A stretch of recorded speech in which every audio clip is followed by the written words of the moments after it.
The controversial social media influencer Tate brothers Andrew and Tristan are believed to have left from Romania on a private jet heading to US. The Tate brothers, who are joint UK-US nationals, were arrested in Romania 3 years ago, and they face trial on allegations of rape trafficking, minors, and money laundering, all of which they deny. Well, our correspondent in Bucharest.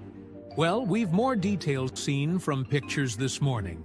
Tristan Tate waving from the steps of a private jet just before it left Banasa Airport here in Bucharest.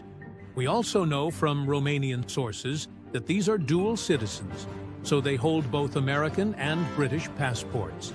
And I understand perhaps one of the conditions of their release was that they would travel to the United States. Obviously, they're wanted. There's a warrant for their arrest in the United Kingdom. So if they had stayed in Europe or in the European Union country, they would have been required. Those countries would have been required to extradite them, presumably, to Britain. So they, as far as we know, that's why they've traveled to the United States. The Romanian prosecutors this morning have issued a statement saying that the Tate brothers remain under what they call judicial control, which means that they still face this investigation. They still face these very serious charges here in Romania. But part of the deal, if you like, with them has been that they will return at a later date to Romania to face court proceedings here. And when it comes to, important to say the case against them hasn't been dropped, but just when it comes to why the United States remind us of what the interest is from the new Trump administration when it comes to these two men, right? Andrew Tate backed Donald Trump's election campaign very strongly.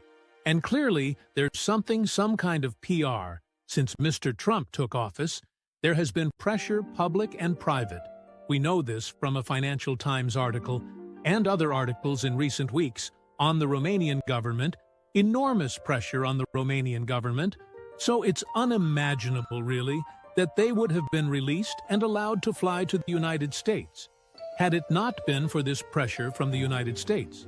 Of course, the Romanian prosecutors are saying, because the case against them is ongoing, they've been asked by Romanian judges to recalibrate their case after there was something of a legal victory last December. So that's the situation as it stands this morning from Bucharest. And stay tuned for more information.